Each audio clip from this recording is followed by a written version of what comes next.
Yo, yo, what is going on, everybody? Welcome, welcome.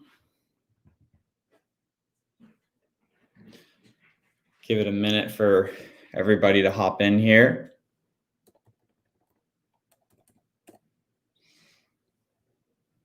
Happy Sunday, everybody. So we're going to go ahead and get started here in just a minute. Pace is just a couple minutes out, and then he's going to be hopping on. Let's see here. So for those of you that may be tuning in to Sunday service for the first time, my name's Cody Barton. My partner Pace Morby is going to be hopping on here in just a minute as well. We're super excited for this Sunday service. We're going to, if some of you have not seen it, Pace and myself on one of our fix and flips got broken into a couple days ago, and so we're going to talk about that and talk about how you handle it, what we're doing, and so you guys can have an idea of what that looks like. So if this is the first time that you're tuning in, just so everybody does know, you can watch Sunday service now on iTunes and Spotify. So if you're driving around in your car, going to work or going from appointments and you're catching up on past Sunday services, you can go on Spotify or iTunes and find us on there and jump on the podcast. So super excited about that. Just got that rolling out over the last month here. So where's everybody tuning in from? Where is everybody at? See, Tulsa, we have Tulsa, North California, Metro Detroit. Medium Wave Dave says, Cody has good Wi-Fi.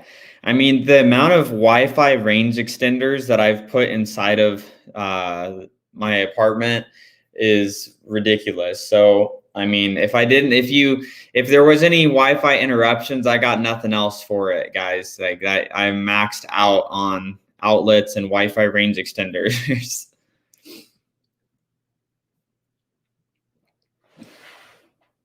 See here.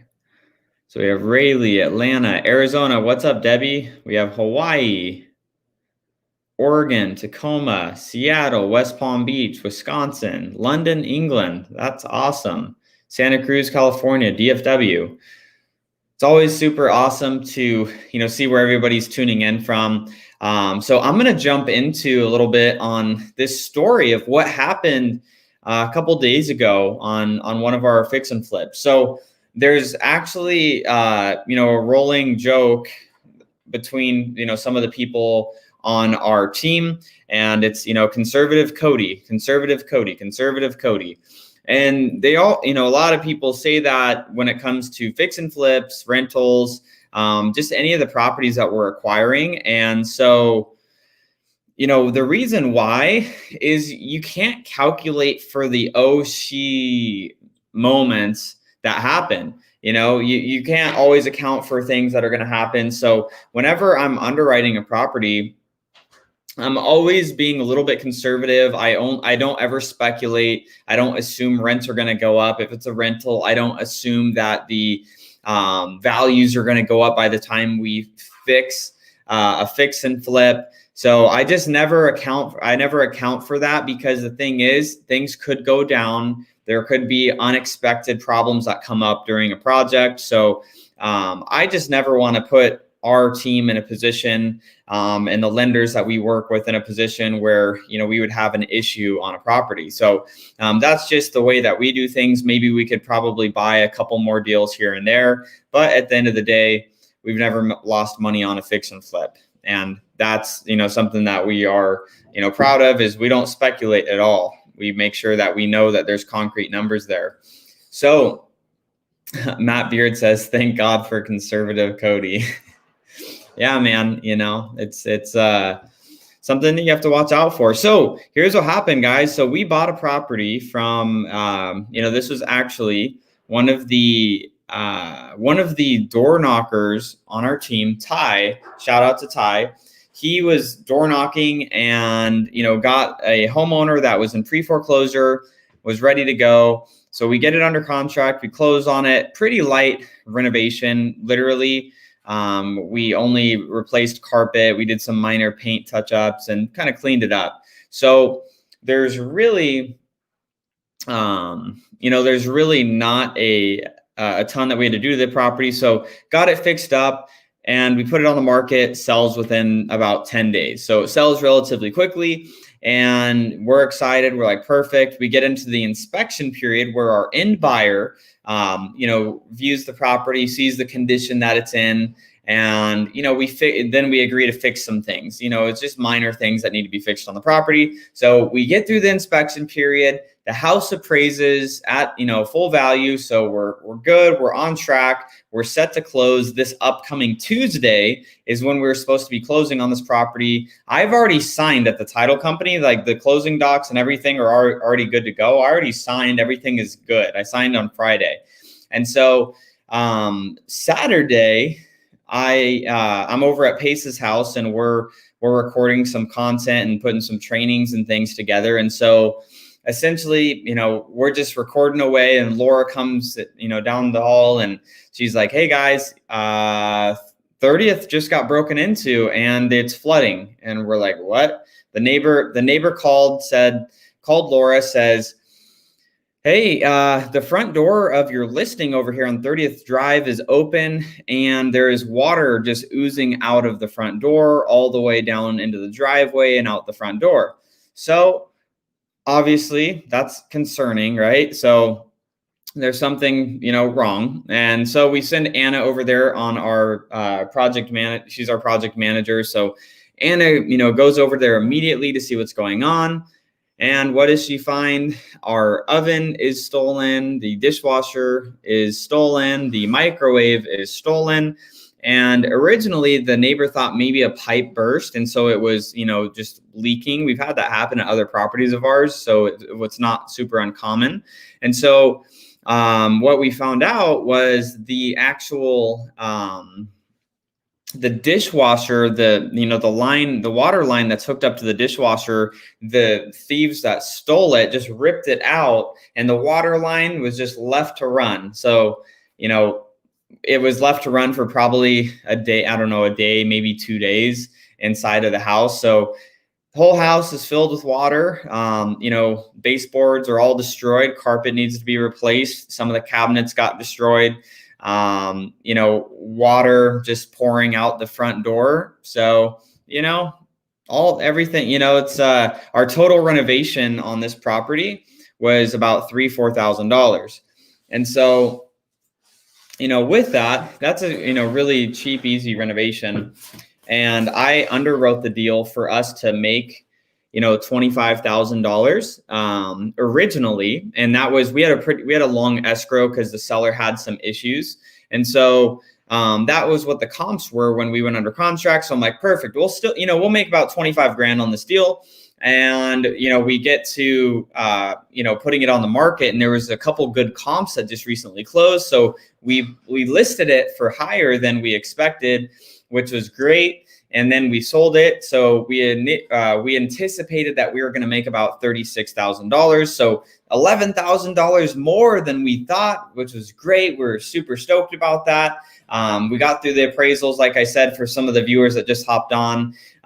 We got through inspections. Everything was ready to go. We were set to close this upcoming Tuesday, which, we were super, super excited about. And so basically, someone said connection lost. I was like, are you kidding? It better not be my internet. Irene, that sounds like it's your internet. So back to the story though. So we put the property, we get the property sold, everything. We're getting ready to close in 2 days. And we're like, dope, we're going to make 36 grand on this deal. And what happens is, life happens, right? So me and Pace, we find out this news and, the flooding and everything. So we just send our team, Anna went over there. She got, our foreman, Martin, over there, and he went into, basically assessed all the damage. We're estimating the damage is going to be somewhere between $6,000 to $10,000. The reason we don't fully know yet is because we don't know how bad the water damage was. So that's still being found out. They just had to get air movers and, some things in there to just dry out all of the water as quickly as possible. So that's currently what's going on today. I think they went back there, and tomorrow is going to be a full work day for our guys that they just have to go over there and, fix it. So we plan to spend, $4 grand on this property. And then what happens is, now we're spending an additional $6,000 to $10,000 because we have to replace all the appliances. The buyer that we're, selling it to is expecting all stainless steel appliances in this house. So we got to replace them. And then, to whatever the extent that we have to replace carpet, baseboards, drywall, repaint, all of that, right? So, that's what happens sometimes. That is why I am always conservative when I'm running our numbers, because if it's not a break-in, because we've had this happen before, we've had break-ins happen before, but it's just part of the game. Like rentals we've bought, when houses sit vacant, they become targets. So when your house is sitting vacant, sometimes that's something that can happen. And so in this particular situation, it's just something that came up. It hasn't happened. It's been probably a couple dozen houses since we've had it happen. We've probably happened about 6 months ago, was as recent as it had happened before.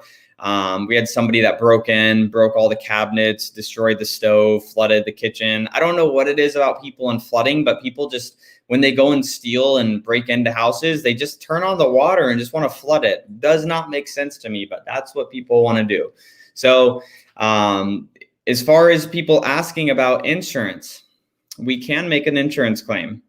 We also close escrow on the property in 2 days. So do we want to extend escrow and go through this whole process and have, wait for an insurance company to do their thing and, go through that whole process?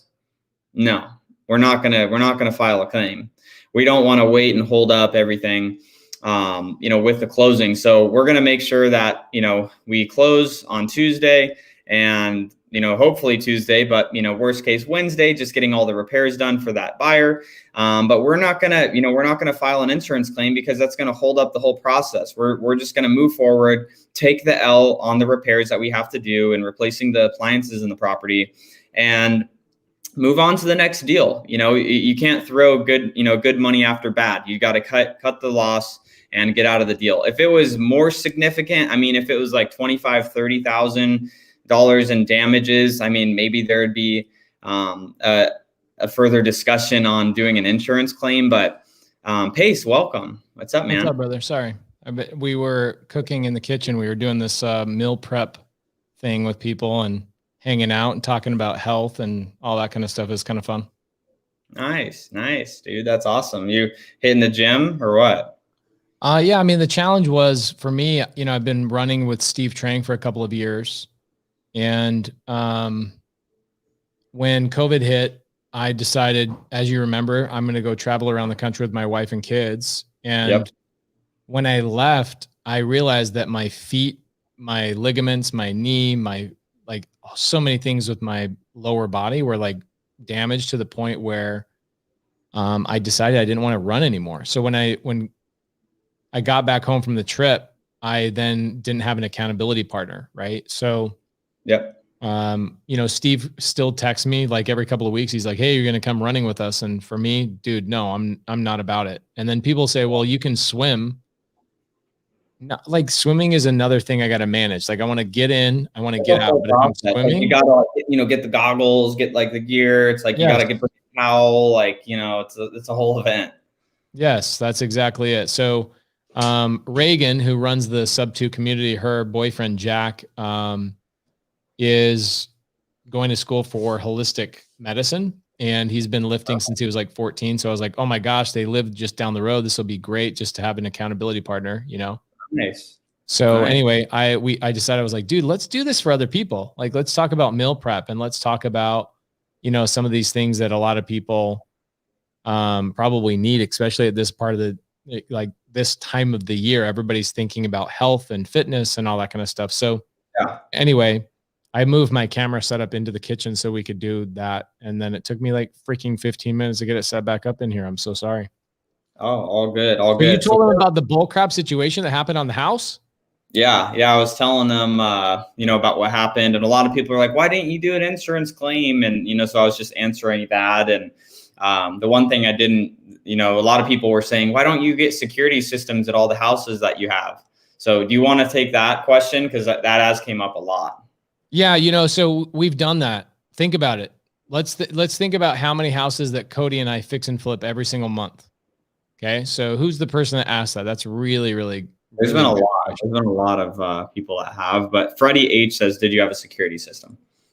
Okay, so Scott Barker, will you file an insurance claim? No, we won't. And the reason being is that it takes way too much time, and we're closing escrow in like 2 or 3 days. So, do you think it would be a good idea for us? I mean, if the renovation, the repairs were like 30 or 40 grand, the answer would be yes.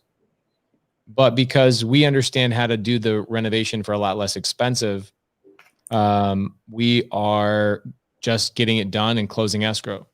The most important thing is just getting people paid, right? So you're doing deals, you have acquisition people and you have disposition people and you have partnerships and you have all sorts of people on these deals that we do that they're relying on getting paid as well, right? So if we push it back based on a insurance claim, then that person or multiple people don't end up getting paid. So it doesn't really make sense. And then you really can frustrate people, especially if they're just getting started out. Like the person who got this deal, he got it from knocking doors, and we could have paid him up front, but he would have made less money. So he's making more money because he actually participated in getting paid on the back end. And we don't want to hold him up another 30, 60, 90 days. And that's how long an insurance check and an insurance claim would actually take. So it just doesn't make sense for us to file an insurance claim. Ooh, this is really, really good. Geronimo Panita says, is sub 2 illegal in Florida? I found this last night. I can't pull it up, but I want to type that in. I want to see what it says. No, sub 2 is not illegal anywhere in the country at all. Let's see here. HTTPS. I can't copy and paste this, unfortunately. So sorry.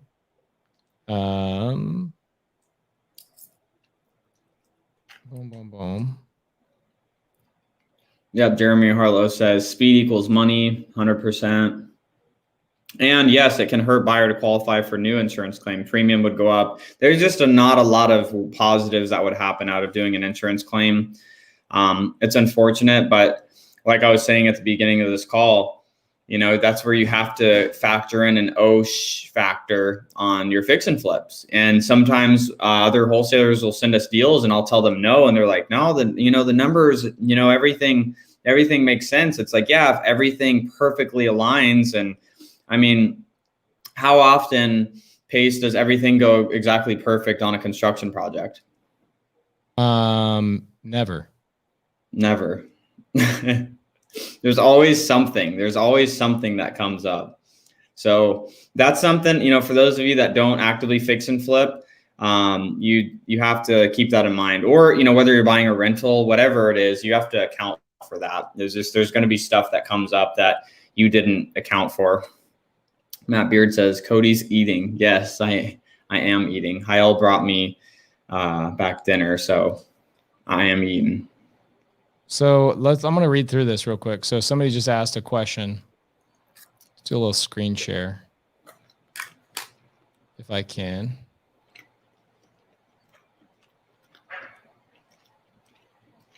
This is so dumb. While you're doing that, Mark's asking, is your OSH factor a percentage of the rehab budget? Not really. I mean, we don't flip house. So this is my answer to that. We don't really flip higher end homes. Like typically our highest ARV on a property is going to be like 350. So usually the OSH type issues that come up are going to be around $5,000, like $5,000 or less generally. So I usually will kind of have like a $5,000 buffer for, the AC randomly magically went out and now, we need to replace an air conditioner, or, there's a weird roof leak, or somebody breaks in and steals your stuff, or, of course, the week before closing, your plumbing decides to leak underneath the property and you have to replace some plumbing. So, yeah. So Matt's saying OSH is the 15 to 20K conservative. Yeah. I mean, I always just factor in, I want to make sure we,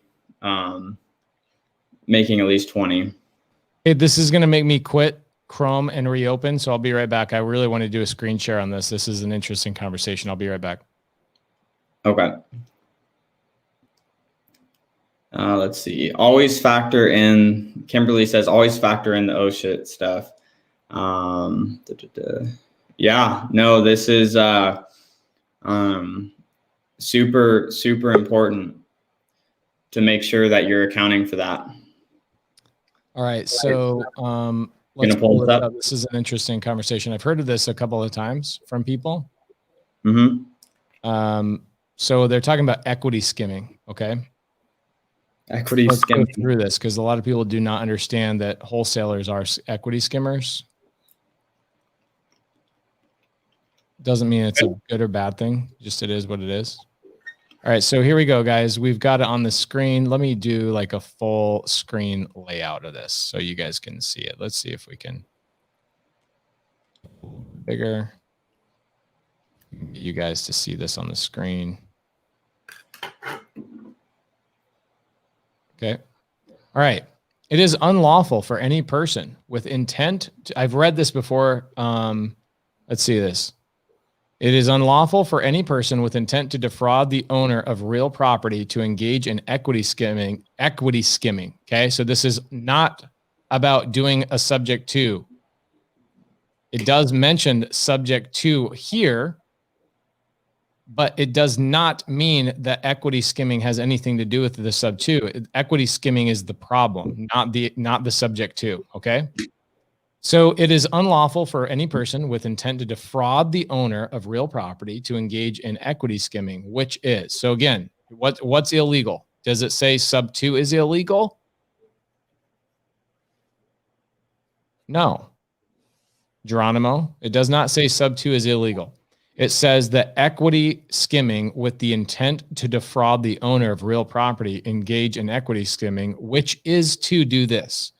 Purchase within a 3-year period 2 or more single family dwellings, 2 family dwellings, blah, blah, blah, blah, blah, blah, blah, that are subject to a loan that is in default at the time or within 1 year of the time of purchase, which loan is secured by a mortgage deed of trust.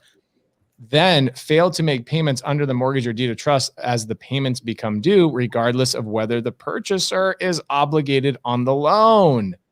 Apply or authorize the application of rents for somebody's personal use. So here's what's happening. Okay, I've read this article multiple times. This has been sent to me multiple times. What happened in Florida, this is just actually really kind of funny story. Not a funny story. It's a horrible story. But here's what happened in Florida not too long ago. There was a guy in Florida a couple of years ago. He actually was learning creative finance from somebody very well known.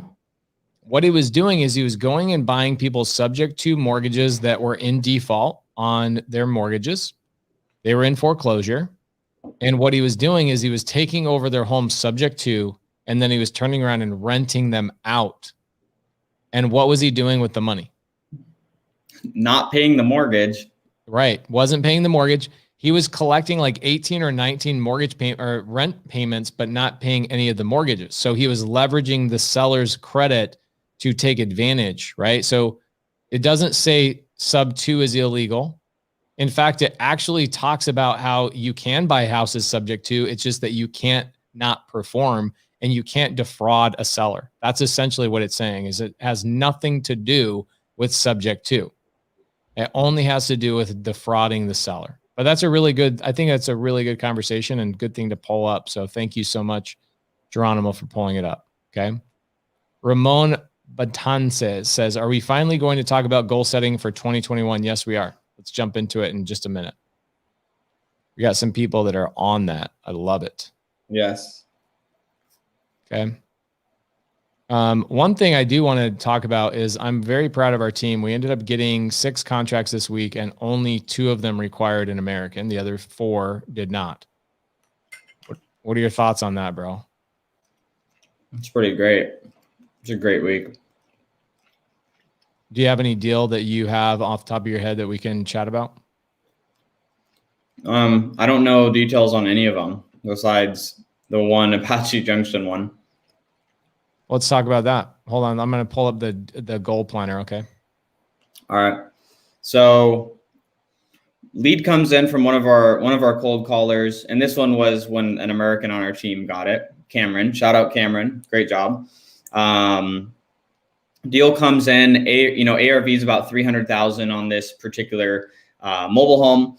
And so on this mobile home, the seller was asking for about 240,000. Cameron, did some follow up with them, was going back and forth, got him from 240 down to 220. We needed it at 210. We'd make money. We'd be able to make money on it at 210. So we get it down to around 215, 210. And then I think Pace, me and you were on like a phone call or something. We were on a Zoom call and we were just talking about a deal, and you were driving out near Apache Junction. You're like, I'll go to that house. So Pace actually went and met with the seller on the spot, and it was actually in better condition than we expected it to be too. Yeah, I actually recorded the whole conversation. It was about a 35-minute conversation. What happened is the seller, I pulled up, and the seller says to me, "Oh, I'm so sorry I didn't bring my keys, but don't worry, my family members are going to bring them." And I was like, "Oh, okay, no problem." So his family members come over, and his family members are like upset. And you could like feel weird energy when somebody's, pissed off at you for whatever reason. These people were mad at me, and I had no reason why. I had no understanding why. Turns out they were trying to buy the property at the same time. So they had the keys. Like, they were that possessive about the property. Like, we're going to hold on to the keys for you. Don't worry about it. If you need the keys, you just let us know. We'll stop by. It's like, oh my gosh, these people are like married to this property. They're very, very excited about buying this house. Right. So, really good conversation. I basically was like, yeah, we thought it was a good deal, but now I've come to the property. I'm not sure.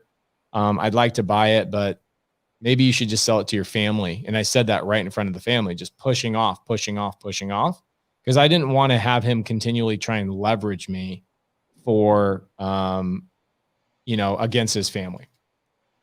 So he was like, no, well, when could you close? Like, right in front of the family. I go, well, for us, it takes 3 days. And what's your timeline? Are they going to close faster than that?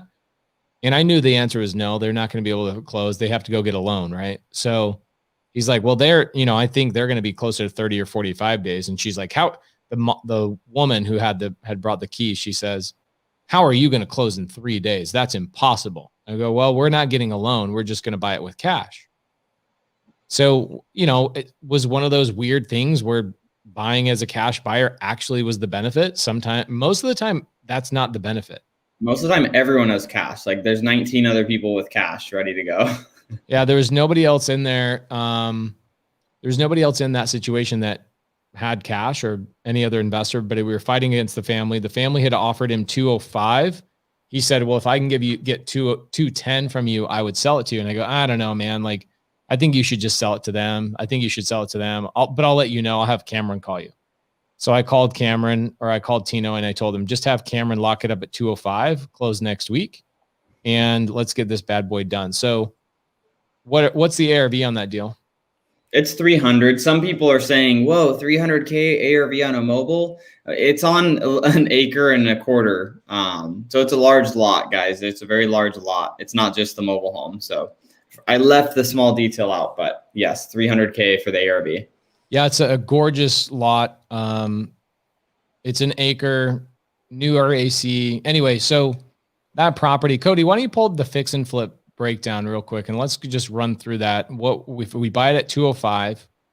What are we're going to assign it to ourselves, right? Yeah, I believe so. Let's go through that and talk about that, and I'll answer some questions in the side chat real fast, okay? All right. Jeremy Davis says he's here for the underwriting Zoom. That was yesterday, bro. I'm so sorry. So VAs outperform door knockers. Yes, VAs outperform door knockers. VAs outperform everybody, to be honest. Yeah, they are. Kelly is like all about goal planning too. So Kelly, let me show something to you. And this is why I'm having a challenge with the goal planning. Okay. So if I'm going to do goal planning, you're going to want me to do, what's that, Cody? Okay. What do you think the renovation budget is on that? 15 grand. 15 grand. So Kelly, watch me do this. Okay. So you're going to want me to do a screen share, right? So I'm on a podcast and I'm showing everybody my screen share. So if I'm going to go through this, you would think that I could write on this myself and I could like fill it out. I can't. Okay. So while I'm on my screen and I'm performing and I'm, trying to answer questions for everybody, we've got to make it easy for me to be able to jump on the goal planning session and actually fill it out. So now I don't have an application to fill it out. I could go through and download a few things, but that needs to be put in a format that I can just start typing on it from my computer where I don't have to go through and mess around with it. And that's one of the reasons actually a couple of weeks ago when we were doing goal planning session, I pulled it up and I was like, oh, dang. Okay. So I'm going to go through it. I'd love to go through it, but I can't edit it. And I want to fill out my goals and I want to talk about our action steps so other people can go through it as well. That's a challenge. So whenever we do something like this, let's just put a note into the media team that we need to make sure that whatever thing that we're downloading, somebody can edit it, right? Needs to be that Acrobat feature. Right. So I'm on a computer that I stream with, and I'm not really that interested in having to download a bunch of stuff to do it. This is my streaming computer. I just want it very simple. But hold on a second. Let's do a little something here. So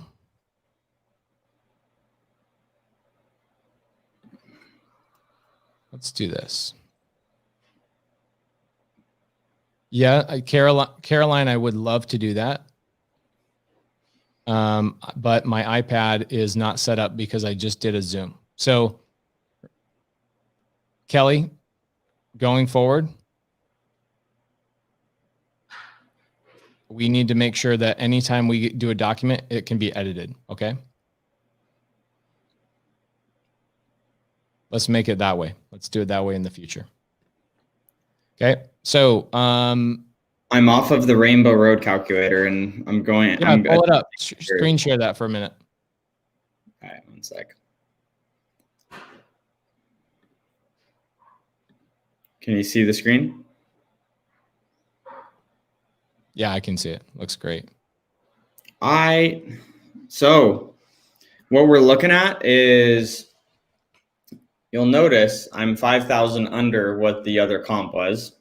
So assuming, 295, 300-ish was. Hey, Cody, so you see where it says hotel and assignment?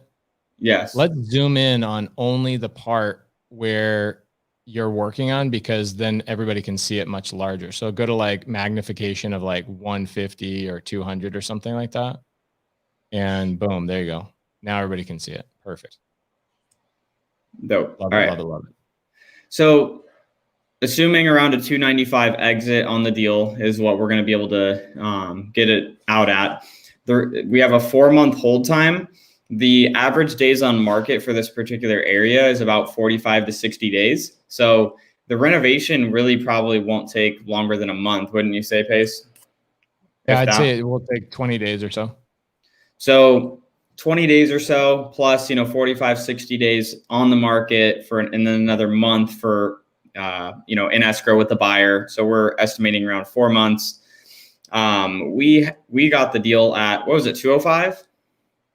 Yeah, we got it at 205.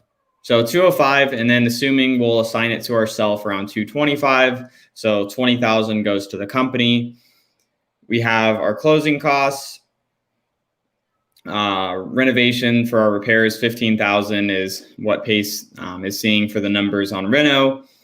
Just general like monthly kind of cleanup. The holding costs. So our private money on this particular deal that we have already allocated is at 12%. So we'll have that, fully financed at 12%. So we'll spend about a little over 10 grand on that. Property taxes, insurance, utilities. So it puts our holding at around a little over $11,000. And then we have our selling costs. So I always at least assume for 1% on our closing costs and our concessions that we'll be giving to the buyer. Depending on the area, sometimes a little bit more, but the comps in this particular area, most of the sellers didn't have to give much in concessions. So I'm going on what the general area of that particular area is doing. Listing agent, Pace's wife, Laura, lists everything. We do a flat fee, right about $1,500. And then the buyer's agent, we do 2.5%, which takes our total cost into the deal $266,583, and our profit to about $26,000 on this deal.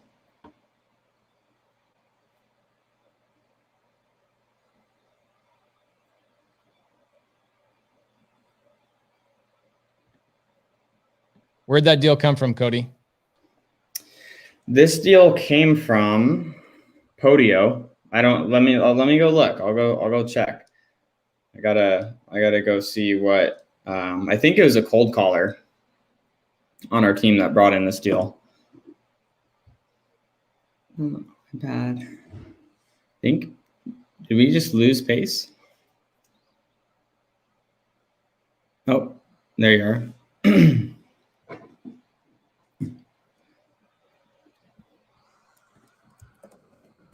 Are you still there, Pace? Yes, I'm still here. Okay.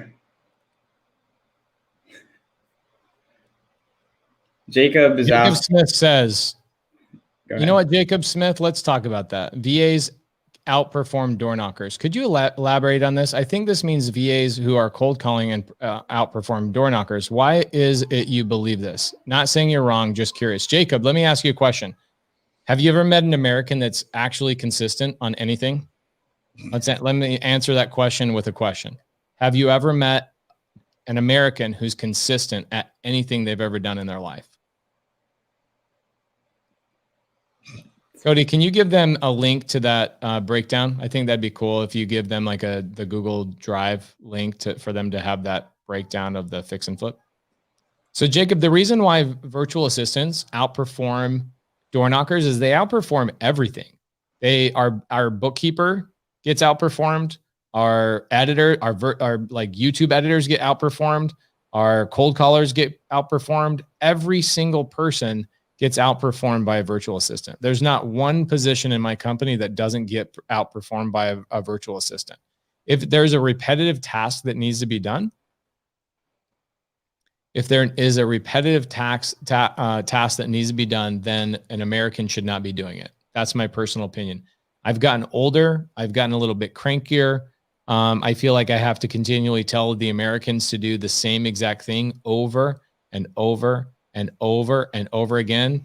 And then the next day we've got an issue. They're not getting the job done. So, Cody, why don't you explain what a subtail is for Randy for a minute? Yeah. So Randy, essentially, a subtail is just having built-in financing, right? So just like you would take a subject to transaction, it's just an exit strategy. The tail is just the tail of the exit strategy, really. So when you're doing a subject to, you're taking control of the existing financing, taking the existing financing that was already in place, and then doing the renovation and just reselling it. So it's just essentially it's a fix and flip without having to go get hard money or private money for the financing, for the acquisition of the property. It's already built in place. So that's essentially what a subtail is, just a different exit strategy.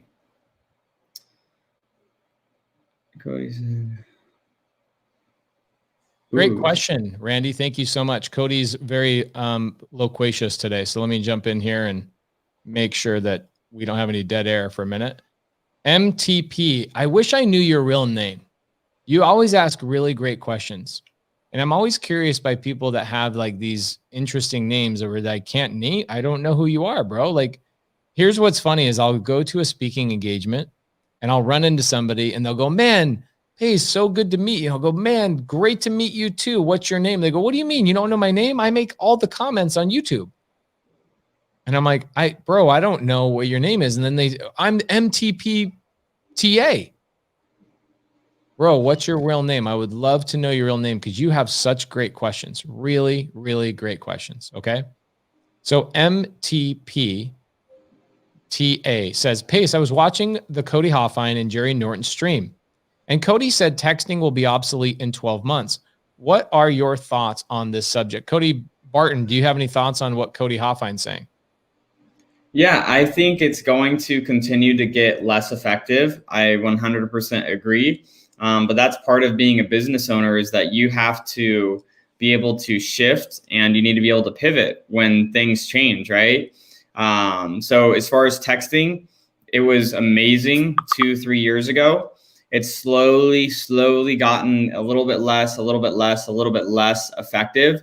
So that's something that you have to understand is, yes, hey, it may change. Things may change.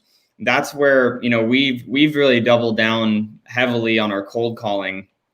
And so, that's our primary way of, getting deals now. We're still getting text deals, but cold calling has, really pushed to the front for us to get new deals. And this deal that we got, Pace, that we were just talking about, I just looked back. One of our cold callers on our team, Jane, actually got that deal. And it was a cold call lead that came in. I thought this was a newer lead. I guess it wasn't, but I looked back and that lead came in back in, it looks like, September 17th is when that lead came in. And Cameron's been following up since then. Love it. All right, guys. So Kelly Hanno is the ultimate boss. So we're going to go through and do a little goal planning. Everybody came here for this, so let's jump into it. Good job, Kelly. Thank you so much.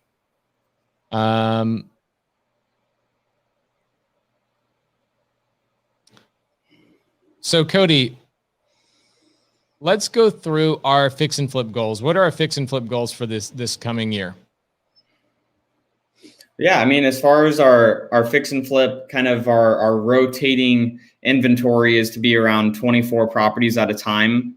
Like we were talking about, what was that, about a week ago? And the 4-4-4-4. Do you want to explain that, that logic and the thought process when it comes to that, to be able to have the amount of inventory closing on a monthly basis, on what that looks like? Yeah. So whenever you're doing fix and flips, guys, you always have properties that are in active acquisition. So what does active acquisition mean? It means that I haven't purchased a property yet. It means that it's pending, right? I'm working on buying that property. I've committed to it. I've had the conversation with the wholesaler or whoever it is and said, hey, I want to buy this property, but obviously we've got to go close escrow on this thing, right? So let's go through that. Our goal is to have 24 properties at a time. Acquisitions pending, meaning about to purchase. Our goal is to always have 8 in process. Okay, then we want to have active renovation, which means that you have properties actually getting demo all the way through, just about to get listed. So let's say active and not listed yet, but we own these. And the goal is to have 8 in process as well. Okay, then you're going to have you're going to have properties on the market. So you're going to have active listed. Okay. And again, the goal is to have active on the MLS. Who lists our property is Laura Morby. My wife lists our property. And we want to have 8 in process there as well. Okay. So that's 24 total. This is a goal. So Cody, what would it take? What action steps are we currently working on in order to get there? Yeah. So one of the main action items is tracking our flow, right? So on a weekly basis, we're having a meeting with Nick Newling in the JV department. And then also we're having a weekly meeting with Jeff, as he's the asset manager, pushing these projects forward. So during that process, what's happening is Jeff is making sure to keep an eye on what our pipeline's looking like and to be filling in. So he's basically trying to pull in opportunities and, get after Nick as he works in the JV department to get fix and flips from other wholesalers. So it helps us continue that pipeline, because obviously we flip a lot of our own inventory, pretty much anything in our own inventory that makes sense to flip, we're flipping. But Jeff's job is to make sure that, we're getting enough deals also from the JV department to continue flipping as well. So that's one of the main action items is, tracking, really just keeping track of what our pipeline's looking like on a consistent basis, to be able to know, hey, we need to step it up. We need 2 more properties this week, or, hey, our pipeline's pretty full. Let's start getting something in the pipeline for this upcoming week because we have one closing, and just kind of forecasting what our pipeline's looking like. Got it. Okay. So why don't we, and then also, so let's say we've got weekly meeting with Jeff. Yep. Another one would be raise more private capital. Yep. 100%. Okay. So that's a big thing, is that when we're raising private capital, it limits your ability to grow. Right. So if you don't have money, you can't buy deals. And if you don't buy deals, then you're not fixing and flipping. So weekly meetings with Jeff.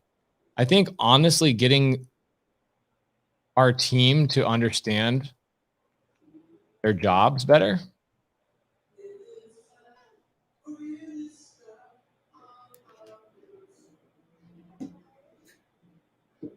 And Cody, will you jump on that real quick? What does that mean? Like getting people to understand their job?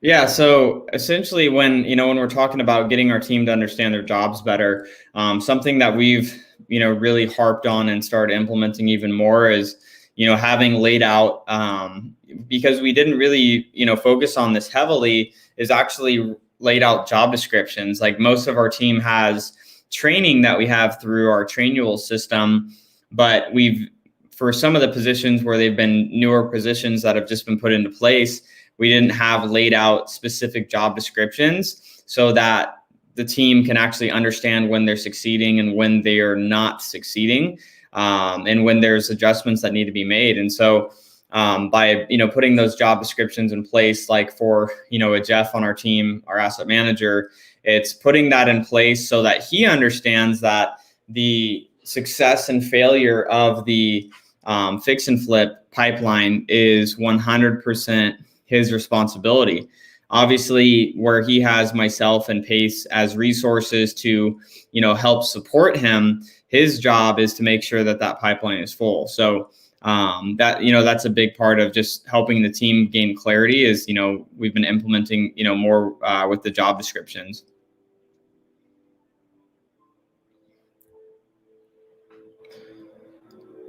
What do we got next? Caroline says systems. Yeah. I mean, we have these conversations with our team. How do you raise private capital? That's a whole conversation by itself. Should we do all about raising private capital next week? I'd be happy to do that. That'd be a great topic to maybe talk about. But getting our team to better understand their job is not simply one conversation. What I learn is like, there's very few people I can tell that here's your job, go do it. One time. I'd say Kelly Hanna is really close to one of those people. I'm one of those people you can tell me to do something one time and I never have to understand the who, what, why, where, what. I get it. If somebody tells me, hey, go down to Sprouts to go pick up groceries versus Bash's', I actually know why they're telling me to go to Sprouts. They want a different level of ingredient. I just know that, right? Nobody has to sit down and do a one-on-one Zoom with me to provide clarity to me about why I'm going to Sprouts. Okay. It's the same thing with hiring employees. They need to be told every little granular detail about their job position, or else they will fail, because they will do what they think you want rather than what you actually want. So you have to sit down. I mean, this is something I would say that we did horribly in 2020. Yes. Horribly in 2020. Meaning we would tell people to do something, then 2 weeks later, it wasn't getting done. And we'd say, why isn't this being done? And they'd say, oh, you're right. I need to get better. You have to have an accountability call with every single employee in your organization every single week. Okay.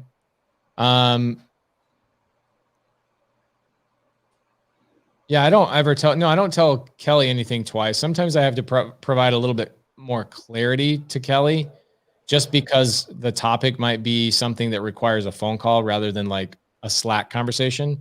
But I'm giving you a compliment, Kelly. You're one of the very few people. Caroline's also one of those people that you tell them something one time, but 99% of people that we've ever hired, that's not how it is. Okay. It is incredibly challenging to just say, go do this, right? How awesome would it be if you could tell people how to be a good salesperson one time, or tell people, hey, go do your, no, you know what? Honestly, we don't follow level 10 meetings. I feel, Cameron, to be honest with you, I feel like level 10 meetings are trash. And the reason being is it's too much. It's too many conversations. It's more work than it actually needs to be.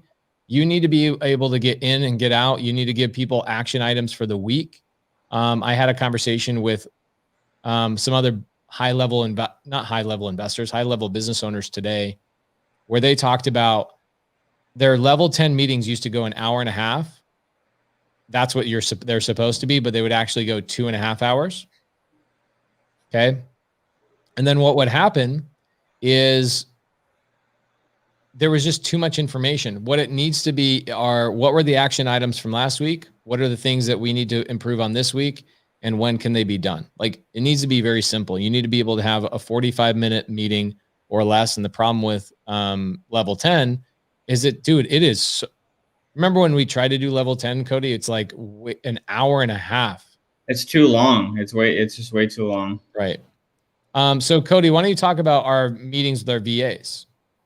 Yeah. So we do have our virtual assistants included in those meetings, and Matt Beard, our partner on the wholesale business. For those of you that don't know, we just recently merged our wholesale business together with Matt Beard, and it's been a fun ride already, just getting started in the new year. So Matt Beard is the one that runs these, and he does such an excellent job with it. It's been, we've been really blessed, having, him working with us and running those meetings. But yeah, so Matt does a meeting with the virtual assistants daily, right? So, just as if they were, Americans on our team here in the US, the Filipinos on our team, they hop on for the cold, the openers, the cold callers, they have a call every morning at 9:30.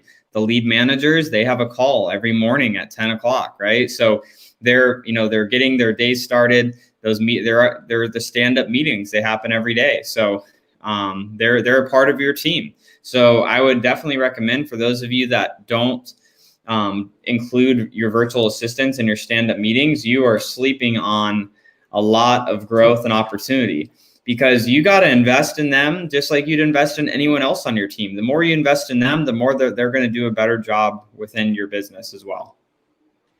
Yeah, it's so again, there's a daily huddle that happens. Matt Beard runs a daily huddle with our VAs at 9:30 in the morning. That's with our cold callers, right? Our cold callers are at 9:30. Yep. Then Matt gets them on the phone. And then at 10 o'clock, he then gets on a huddle with who? How does that transition from 9:30 to 10 o'clock? The lead managers. What's a lead manager? So the lead manager's job is to, from when the opener, also known as cold caller, pushes a lead into our CRM within Podio, the lead manager's role is to then follow up on that lead. And basically their job is just to warm up the lead.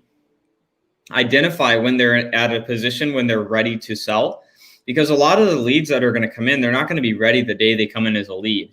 So the lead manager, their job is to constantly be, planting seeds and, tending to the fields. And then as soon as something is ripe, something is ready to go, they're going to call the acquisition manager, quote unquote. They're going to let the acquisition manager, take over from that point and, pull out the ripe fruit, so that's their job, is to basically just tee up opportunities for the acquisition team to, once somebody is ready to sell, to get the acquisition manager to get them to sell to us. Love that. So I see a couple questions popping up multiple times. Let's jump into some Q&A. Ballers says, what's the best way to wholesale a creative deal? Is it always to do an assignment, or is there a more creative way? Well, the question is the answer. You asked me what's the best way to wholesale a creative deal? The answer is to do an assignment. I know that there are other ways to do that, but you're going to stay involved, right? So you could get involved and you could sell it on a wrap. You could then own it and sell it on a lease option. But you asked, how do I wholesale it? The best way to wholesale a creative finance deal is to assign the deal and be done with it. That's it. It's very simple. Upper V Soccer says, for lead lists, vacants, and follow-up, SMS and RVM, batch driven or batch leads, or do I need both? Thoughts? Cody. So my answer is going to be based on what are you doing with that information. If you are going to be cold calling the data and you're going to be sending out lots, massive amounts, thousands of text messages a day, I would say batch leads. If you're just going to be doing one-off text messaging, one-off calling to the individuals on that list, I would use batch driven all day. So you got to ask yourself, what are you using that data for? If it's mass quantities, batch leads. If it's smaller amounts, batch driven. Love that. Jeremy Davis says, obviously a seller wants an offer ASAP. Does your lead manager give that offer and nurture from that point? Ooh, I like that question. Jeremy, great question. So basically what's going to happen is if the seller is ready to go, at that point, they're going to pull an offer from the seller. So what their goal is to identify what the asking price is going to be from the seller. So say the seller is like, yeah, I want 200,000. What the lead manager is more so going to do is see if they're ready to sell. Because if they're, the lead manager is going to say, okay, well, if I was able to get the team to come up to that number, what would happen next?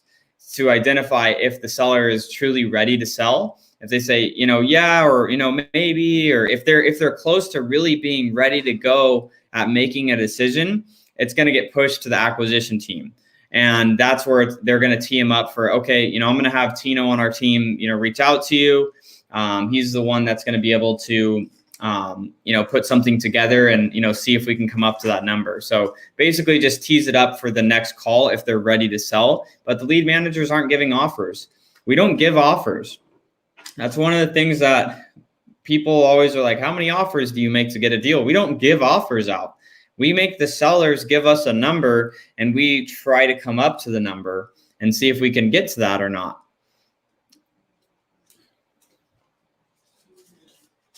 Here's a good question, Pace. So Aaron Leitz is asking, what steps do you take when you have a seller under contract and now they want to back out?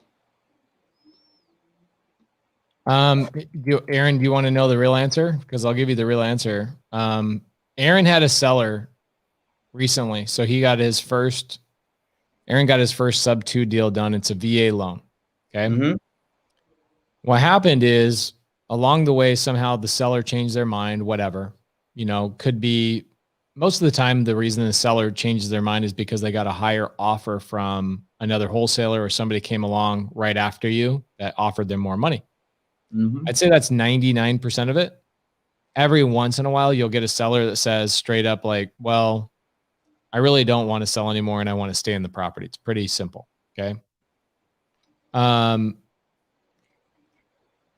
What we've experienced is that I know that if I have a property under contract, I have there's no way that seller has any way to get out of that contract unless I breach.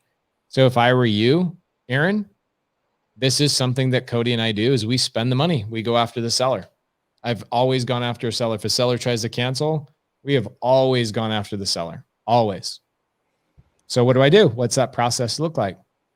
We write an email to Danielle Graham, our attorney. We say, hey, Danielle, we would like to have a conversation with you regarding a possible litigation with this seller. What will you please take a look at my contract and tell me if there's anything I'm missing? Did I do anything wrong before I move down that road? And then what I would do is I would file what is called a lis pendens. Okay. Lis pendens. You guys can Google it. Lis pendens means pending lawsuit. It means I'm filing something against the property, showing the seller, hey, we're going to be filing a lawsuit on your property because you failed to execute your end of the bargain. Okay. So I then get in there and I sue them. Have I ever gone to court? No, we never have gone to court. We always go through mediation, or we end up going through a period where the seller's mad at me. And I just simply, I don't even remind them. I have my attorney remind them. I have Danielle Graham have a conversation with them and just say, hey, I'm sorry, I'm representing Pace and Cody in this matter going forward. If you have a problem with me communicating with you directly, please let us know who your legal counsel is. And then our attorney will actually start communicating with their legal counsel. Aaron, I've had probably 5 or 6 sellers try and cancel on me. And I've never had a seller actually cancel on me and get away with it. We always go after the seller. We signed a contract. And the first time I did, I was really scared, to be honest. I was really scared to do it because I thought, well, I don't know what this venture looks like. I don't know what it feels like to sue somebody. I don't know what the outcome's going to be. Oh my gosh, it's going to cost money. But then I realized this is what business is. It's spending money and learning lessons and, pressing the risk button every once in a while. And so the first lawsuit that I ever went forward with was with Danielle Graham. It cost me $7,500. And the seller, I was going to make $25,000 on that property. And after a year of going back and forth, I ended up making $125,000 on that property. See, and this is I could actually have Danielle Graham come on as a wholesale hotline guest. Actually, it would not be a bad idea. Did MTPTA actually say their real name today? I would love to know his real name. Is this attorney on retainer or paid by a case-by-case basis? So that's a great question. It's the number one reason. I know where that question's coming from. It's coming from a fear of spending money, right? I've had the same fear. Oh my gosh, I don't want to go after the seller. It's probably less expensive for me to just walk away and go get another deal. But the reality is, once you understand, I'll give you her contact information, Aaron. You're one of my sub 2 students. I'll give you Danielle Graham's information right now. It's great. I've won every lawsuit I've ever opened with her. And I'm giving you a screenshot of Danielle Graham's information right now, Aaron, and I'm texting it to your personal cell phone. I think you have an Android, so I hope you can receive an image on your Android. I'm not saying that in jest. I just deal with a lot of people with Androids and they can't get images for some reason. So people are afraid to spend money. They're afraid to learn things. They're afraid to go through the process, right? And that's what I did. I just was kind of sick of that feeling. Instead of me saying, I don't know what this feels like. I don't know how much it costs. I don't know what the process looks like. Nobody was willing. There was no Sunday service. There was no podcast that people actually gave real information on. It was just a bunch of bullshit. And in fact, most of the real estate podcasts that I listen to, it's good information, but they don't really get into the nitty gritty stuff. Okay. And I never had anybody walk through. I actually don't know many real estate investors who have actually sued sellers. Most real estate investors are wholesalers that I originally was talking to, and they're flaky, broke pieces of shit that don't have the ability to go and actually hire an attorney. So what their advice to me is walk away, just go get another deal. And while I do believe in going and getting another deal, I also believe in protecting your business. And if you spent money on advertising and time and you negotiated a contract with the seller, that seller is legally obligated to follow through with that contract. It doesn't matter if it's seller finance, creative finance, novation agreement, cash deal. It does not matter. Okay. So I would call Danielle Graham, who I just gave you her information to your private text, And I would reach out to her tomorrow and just say, I have a seller. Would you mind looking at my contract and let me know if I have a legal standing? Okay. There's the answer. Dion Hardaway. I got a house coming up for auction on Thursday. What's the best option to possibly get that pushed back? So something really interesting, Dion. Last Monday, we had Rochelle Jarvis come on Wholesale Hotline, and we talked about the process of extending a foreclosure that is coming up on auction. So I highly suggest going back and listening to that. It's really good. And then also reaching out to Rochelle Jarvis. She can help you with that. Her website is constantclose.com. Somebody's going to ask me how to spell that. Constantclose.com. So go to constantclose.com, reach out to Rochelle. She can help you with stuff like that. Joey Vigil. On that topic of assignment on creative deal, I locked up a seller finance and assigned a contract to an end buyer. But when seller was signing closing docs, she's seen a name she didn't recognize and backed out. What's the best way to avoid this? So Joey, I teach my students in sub 2 how to have the conversation with the seller and the buyer. You can't just assign a sub 2 or a seller finance without letting people know what you're doing. Okay. You need to be educated on the conversation. The seller needs to know, especially on a seller finance. Yes. Like they need to know who's receiving, who the payments are coming from. Yes. Right. So Joey, you screwed up on that because you didn't let the seller know up front. So what I would do is I would reach out to you. I would reach out to one of my sub 2 students, Joey, and say, how does Pace teach you guys how to have that conversation? Okay. Sam Stevens, Pace, I just joined the sub 2 mentorship this week and it is incredible. Wanted to shout out for Aaron Leitz for providing incredible value at the AZ Squad meetup today. Aaron is amazing. And now he has my personal attorney's information, so reach out to him. Make the seller file for bankruptcy. No. You never want to make a seller file for bankruptcy. That is a problem. You don't want to be providing legal advice for sure, especially in that situation. So Randy says, can I buy with a wrap or am I leaving money on the table? We've bought with wraps, but yes, you are leaving money on the table. The question you got to ask yourself, Randy, is does the deal still work? Okay. So what is Randy actually asking, guys? When a seller sells to you on a wrap rather than a seller finance or rather than a sub 2, what they're actually indicating is that the seller is taking their sub 2, or let's say they're taking their mortgage or they're taking, their paid off free and clear home. And it's not going to be a free and clear home. See, dude, this is the problem with I'm going to pull this up so everybody in the world can see why Android sucks so bad.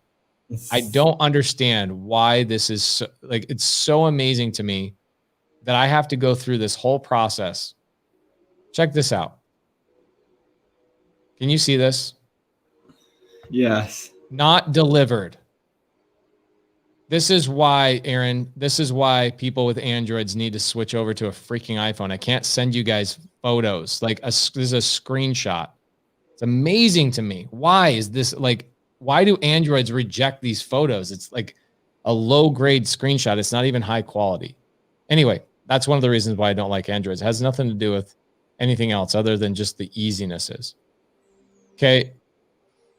Is there a problem with a sub 2 on a Mr. Cooper loan? No, there's no problem on a sub 2 deal on a Mr. Cooper loan, Bradley, at all. Okay. We have one. Which one? Do you know which house it is? Colorado Street. Oh, Colorado. Awesome. And we actually bought that on a hybrid deal. So love that. Check it out. This is actually, I invented Clubhouse just to force everybody to go get iPhones. Uh-huh. Okay, so here's a couple of questions. I bring up the word wrap and it just absolutely melts people's brains. So let's go into this question here. Can I buy on a wrap? So Randy, if you're buying on a wrap, what does that mean? That means that the seller is taking their sub 2 loan at 3.5%, and they're adding their equity on top of it, and they're charging you. They're wrapping the whole thing together, and they're charging 6% or 5%. So they're actually making money on the sub 2 loan, on the existing loan, and selling it to you at a higher interest rate. That would be them selling it to you on a wrap. Okay. I teach students to buy it on a hybrid where I keep the two separate, where I buy the house, I take over the mortgage. We just bought one, actually. What was the deal we just took over where the seller financed their equity to us? Roanoke. Let's talk about that. Can you pull up numbers on that at all? I don't have the numbers organized. Jeff has. So basically the seller sold their home to us subject to, there's an existing mortgage in place. The seller has equity that he's also financing to us. Okay. What a wrap is if a seller has their subject to loan, let's say for $100,000 at 3% interest, they then sell the house to us for $150,000 at 5% interest, or 6% interest, or 7% interest, whatever the interest is. So essentially what they're doing is they're taking their $100,000 loan at 3% and they're adding 50 grand on top of it in their own equity. And then they're wrapping it with one interest rate on top of that, which is 5%. So now they're selling their sub 2 loan to us at 2% higher than what they have it at. So yes, you are leaving money on the table, but the question is, are you still cash flowing? For us, I teach my students to purchase on what I call a hybrid, where we keep those two completely separate. So we take over the subject to at a 3%, $100,000, and then we have the seller finance their seller finance to us at 5%. So we're still paying the 3% on the underlying. We bought it for the same dollar amount, but I'm not paying interest on top of his already existing interest for the sub 2 loan. Okay. So Randy, yes, if it still makes sense, then it's okay to buy it. How close to ARV do you offer to seller on sub 2 or seller finance? It depends on the deal, but I would say that we're probably at 90%. 90% of the time we're at 90% ARV. And then sometimes we're right on ARV. Sometimes we're at 75% of ARV. We've got a lot of really good sub 2 and creative finance deals. The Roanoke one, like we bought that one. We just closed on that one on Friday, guys. And that one, it's worth about 230, 235, and we bought it at 210. So not significant, massive discount, but still a little bit under market value and not a bad deal. Yeah. So that one actually, if anybody was following my Instagram story from this morning, anybody that is following my Instagram story this morning, I actually was talking about proof of us buying subject to deals without our own credit, without our own cash. And I told you guys to swipe up to get a copy of the settlement statement. That's Roanoke. We just closed escrow on it a couple of days ago. I gave you guys the settlement statement. You can go in there and see that Cody and I actually buy homes with none of our own credit, none of our own cash. And that property, you can pull up the address, Mike, and comp it yourself and see that we paid a little bit under ARV. But Mike, here's the thing. You need to understand that if you're buying properties, I don't care what anybody says. I don't care if they've been teaching creative finance for 30 years, 40 years, 50 years. Equity is not where you make your money. Okay. Equity is where you make your wealth, but you can't pay your bills. Like you can't pay a bill with equity. Okay. You can't just say, okay, wow, I've got all this equity in this property, so I'm going to go pay bills. No, you can't do that. You have to sell the property or you have to refinance it, which we're against refinancing. So the main thing that you buy a property for is cash flow. Stop thinking about the equity. Stop thinking about the ARV. The ARV is like the cherry on top. Okay. Roanoke is the street name, Jordan Cook. It's not the city of in Virginia. Okay. Zach Wolf mentioned ask for 0% terms. Shout out to Zach, but how do you bring up without offending? He is savvy. So Mark Ingrid Hernandez, have you watched the seller calls where I bring up 0% terms to sellers like dozens and dozens of times? That's probably where I would go to watch that. Horacio, are you guys doing lease options in Texas? If so, can you recommend to get with who so they can help? So Horacio, I'm actually flying into Houston on January 16th. So in 6 days, I'm going to be in Houston, and I'm doing a lease option class with my students in Houston and Scott Horn. So Scott Horn is going to be coming down to Houston to teach the sub 2 students in a private lease option class. The answer is yes, you can do lease options. And then on January, this is actually kind of cool, Cody. Ooh, I should share, guys. I should share this with you guys. This is really, really good.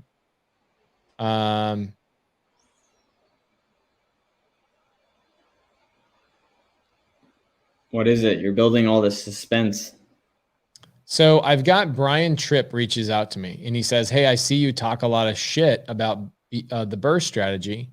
And I would love to put like a battle royale together with like multiple burst strategy people and then you and 3 highly respected creative finance investors." And I was like, oh my gosh, I need to be part of that immediately. So on January 14th, ooh, this is great. It's a Zoom webinar. Check it out. I'm going to put it in the side chat so you guys can see it because everybody's going to say what day, what time. Okay. So it says you are invited to a Zoom webinar. Date, January 14th, 7 p.m. Central Time. So 5 p.m. Arizona time. Creative finance, which creative finance strategy is the most effective in our current economic landscape? So he kind of killed it down a little bit, but it's 3 creative finance guys and 3 non-creative finance guys. Okay. So Lou Brown, 40-year veteran of real estate industry, has literally written the book on subject to. He and I are going to be battling 2 burst strategy people. And then there are going to be a couple of lease option people. This is why I deterred over to this. John Jackson's one of them. And John Jackson, here's what John Jackson's introduction is. Okay. Let's actually, I'll pull this up. You guys can just look at it. How about that? Might as well, right? Let's pull it up.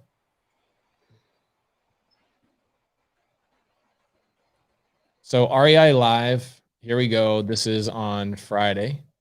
I'm sorry, this is this coming week. So Pace Morby, and we're going to have John Jackson right here.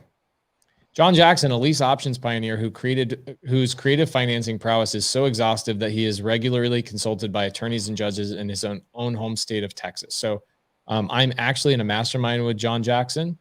And so we will be, I like Brandon Turner, but I just don't feel like burst strategy is a beginner strategy. And I feel like he does attract a larger market of people who are in the traditional world. I respect Brandon, especially for what he's done. He's epic. And he continues to grow. So I'm very impressed by what they've done. But at the end of the day, the burst strategy is not a beginner strategy. You have to have credit. You have to have cash. You have to have job history. You have to have a W-2. And anybody that says that you don't is full of it. They're not doing burst strategies. Okay. So anyway, that's going to be a good one. That's on Thursday night. I'll give you guys a link in the Creative Finance Facebook page. That's going to be fun. It's going to be all of the main creative finance people in the country. People have been doing it for 40 years, and myself are going to be battling people that are doing lease options, etc. Okay, so Zach Shelley, awesome. Yeah, man, I get to see Zach Shelley. I actually just bought a deal from Zach Shelley in DFW. It's going to turn it into an Airbnb. Cody and I have a goal to buy a lot of properties together this year, but I have a goal to buy 12 Airbnbs myself. So if you guys have Airbnbs or any sub 2 or seller finance deals in Atlanta, Dallas, or Nevada, I am a buyer in those areas. And anyway, so which sub 2 students are coming to Houston on Saturday? Which sub 2 students are coming to Houston on Saturday? We're going to be talking about lease options in Texas. And then also let's talk about next week's topic. Let's start doing, this is what I want to do, because what happens on these Sunday services is that I know we've been talking about doing a goal planning session for like the last 3 or 4 weeks, and I really apologize. Let me tell you why we haven't done it. Couple of reasons why. Number one, 2 weeks ago, Cody's Wi-Fi was so bad that I had to just kick him off. It was so bad. It was like he was a freaking. It looked like he was using the burst strategy because he was just frozen. He was left out in the cold. So I told Cody, I said, hey man, I'm just going to kick you off. So at that point we couldn't do it. Then last week we wanted to do the goal planning session, but the PDF that I was using ultimately wasn't editable. And when I'm doing a live stream, it's really challenging. You got to keep things moving. You got to keep talking. You don't want to lose people's interest. You want to pack as much information in there as possible. So last week I saw the opportunity to have Matt Beard come on board, and I switched the conversation from, goal planning to virtual assistants, because I wanted to deliver a lot of value to guys. And I didn't want to be deliberating over this document for a long time. And then,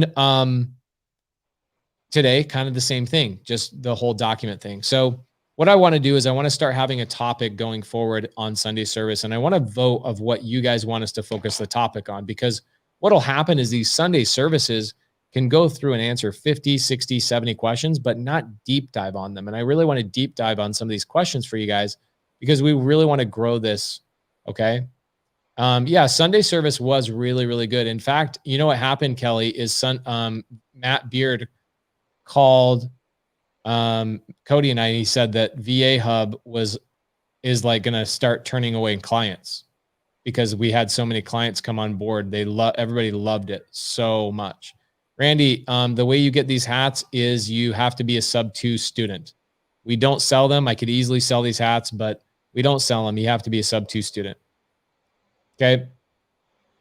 VA Hub was like, wow, we are overbooked. We probably this week or next week are going to stop taking clients for about 30 days or so.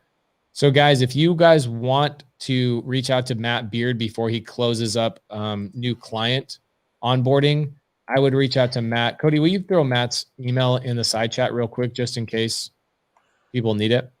Oh, his inbox was insane. He said he got like 480 emails last week. Yeah. And VA Hub ended up getting like 300 requests because so many people are sick of the way that they've been doing it the other way. Okay, so guys, let's talk about some topics. Let's throw some topics out. Do you guys want us to deep dive on wraps? Do you guys want us to deep dive on subject twos? Do you guys want us to deep dive on raising private capital? Do you guys want us to bring in a special guest? What do you guys feel like you really need from a creative finance standpoint? It doesn't seem like people really care when we break our own deals down. I thought about maybe streaming live and doing like whiteboard stuff. But what do you guys feel like you would want? And while I wait for you guys to fill up the chat with things that you would like to see, I'm going to answer a couple of questions. Alex, acquiring 5+ wholesale deals per week, direct to seller in Dallas. How can we implement the same volume in sub-2 and collab, leaving money on the table, paying for these leads, but not converting with wholesale offer to seller? So Alex, I would reach out to Jimmy Au or Zach Shelley in DFW. I just bought a deal from Zach. Zach is one of my really, really good students in the DFW area. Zach, connect with Alex Cifelli. Sounds like she's not a sub-2 student, so she's going to be missing out on that. So either A, you join the mentorship and we teach you everything, or B, work with one of our students and let our student team up with you and make some money on it. That's the way you do it. Okay. If you're not in a position where you want to join the mentorship, then work with one of the students. No big deal. Okay. So sub-2 deep dive, please. That's really interesting, Liz. What do you mean by that? Let's talk about that. Give me more info, like deep dive on sub-2. What does that mean? What part of it do you not understand? Is it, have you had success with mailers to people in foreclosure? Any techniques you can share? Yeah, don't do mailers. That's the technique. Don't do mailers. Do active investing. People who are doing mailers they basically want to do like a passive version of investing. Are you passive or are you active? Okay.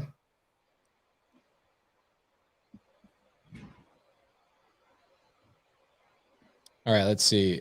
Spanish-speaking VAs, especially in Arizona. Awesome. Everything is the foreclosure moratorium active. Yes, foreclosure moratorium is still active. No, you can go after foreclosures. You're just not telling them you're going after foreclosures. Omar. Okay.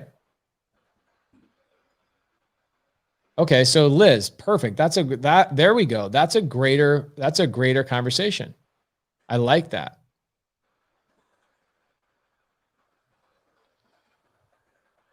I like that. Jeremy Davis has a really good question there. While still staying in the goal planning mentality, I would love to hear how you guys saw your future before you were a company and how you began to scale. I like that a lot. Liz, this is a really great topic. I like this. This is going to be next week's subject to. So Kelly Hanno, this is what I want everything to be based on next week. And we're only going to talk about this for an hour and a half. So people, when they come in and they ask me questions about a wrap or this or that, we are going to focus on this one topic. Okay. Liz says, I need to know how to get sellers to understand what subject to process is. Okay, great. So Liz, I don't like jumping topics, Cody. I actually hate jumping topics. What happens is I just want to make sure that everybody's entertained. And if you have 4 seconds of dead air, you lose audience. So I am just the master of continually talking. That's essentially what it is. Okay. Here's what we're going to do. The next 2 weeks of Sunday service, we are going to have 2 topics. Number one, Number one, Kelly Hanno. Let's create a thumbnail for this and let's start talking about it. We are going to talk about helping a seller understand the process of subject to. That is next week's topic. Liz, I want you to be an opening guest. I want you to actually have a conversation with us at the beginning. So reach out to Kelly Hanno and we're going to give you a link to the show. We're going to give you the first 20 minutes and we're going to have you have your questions ready. And we're going to go through and have you on the screen with us for the first 20 minutes of the show. Okay. So Liz, next Sunday, the topic is getting sellers to understand the process of subject to. Okay. So Aaron, this is something right here that we do in our mastermind. So Cody and I really do a deep dive on this, and it's really interesting. We really do it for people that are only ready for this. Aaron says, I was going to say planning, designating, scaling, and building your business step by step. Yeah, we do that in our mastermind. That's actually what we focus on. Randy, overcoming objections from seller. That would be really good. Be happy to do that. In 2020, I did hundreds of phone calls for my students, and we recorded all of those phone calls. And actually, Kelly Hanno ended up putting them into like a mini module all about objections. And that is a bonus module for all the sub 2 students. We spent hundreds and hundreds of hours on that. So that's a great topic. Happy to talk about that. So Liz, reach out to Kelly Hanno. I want you to be a guest on the show next week. We're going to talk about how to get a seller to understand the process of subject to. Then this is what I want. Who's curious? I want to see a yes in the comments. Who is curious about raising private capital? Okay. Who is curious about raising private capital?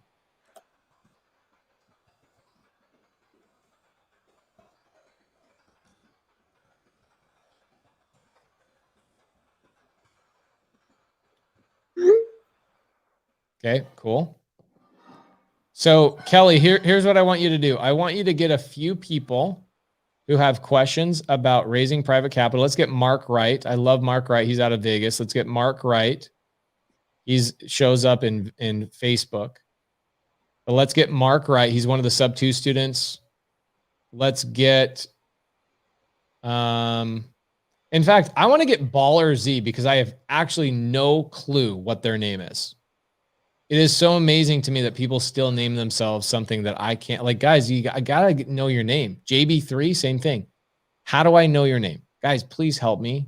Please, please, please help me. I would love to know your names. I want to know the community. I want to know who you guys are. Okay, so let's do this. Next week, I want Mark, not next week, but in 2 weeks, I want Mark from the sub 2 mentorship and Jacob Smith. Okay. And Baller Z. So Mark, Baller Z, and Jacob Smith, I want you to be a guest on not this coming Sunday's show, but the following Sunday's show where we talk all about raising private capital. AI entrepreneur, novation agreements are recorded. Yes. So guys, if you want us to stay on topic, here's what I want you guys to do. So JB3, let me kind of scold you a little bit. Okay, I'm feeling spicy right now. If you're a sub-2 student and you have access to me and the whole entire power of the mentorship, you should have your real name as your moniker on YouTube or Facebook. You want other people that are not part of the mentorship to be able to reach out to you and work with you. Do not use some fake name when you're on social media, because then you can't squat up with people. People aren't waking up in the morning and saying, I have a question about creative finance. I better reach out to JB3. Okay. That's not how it works. I'm sorry for to scold you, but you want to make money in this business, brand yourself. Let people know who you are. Okay. He's not a robot. Okay. So if you guys want us to continually stay on topic, here's what I want you guys to do. I want you guys to go into the Creative Finance with Pace Morby Facebook group, and I want you guys to talk about the topic that you want us to see. And Kelly's going to be monitoring that. Okay. So go into the Creative Finance with Pace Morby Facebook group and say this. Say, I would like to see this topic blank on a future episode of Sunday Service. And Kelly is going to start counting up the topics, and we're going to start compiling the next month, 2 months, and even 3 months of topics going into Sunday Service. Okay.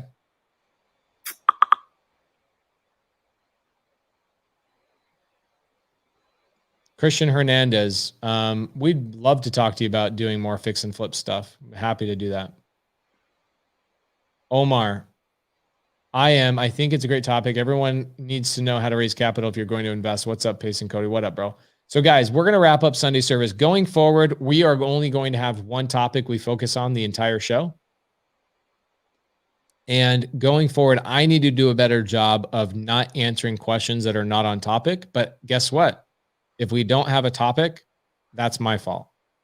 So next week, what is the topic, everybody? It is how to get sellers to understand the process of subject to. The following Sunday Service is going to be based on raising private capital. Okay. Tons of students in Austin, Texas. Alec? You mean Dave Day, Alex? You're talking about Dave Day, not Ryan Day?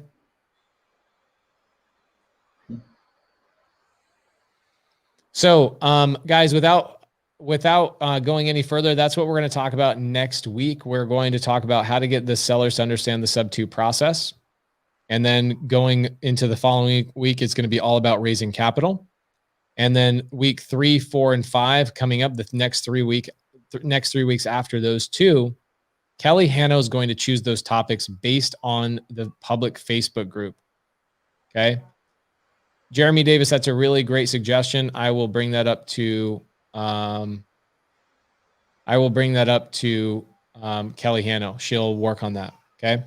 Guys, we appreciate you guys so much. Thank you so much. I appreciate you guys. Have an awesome night. Cody, you got anything to say?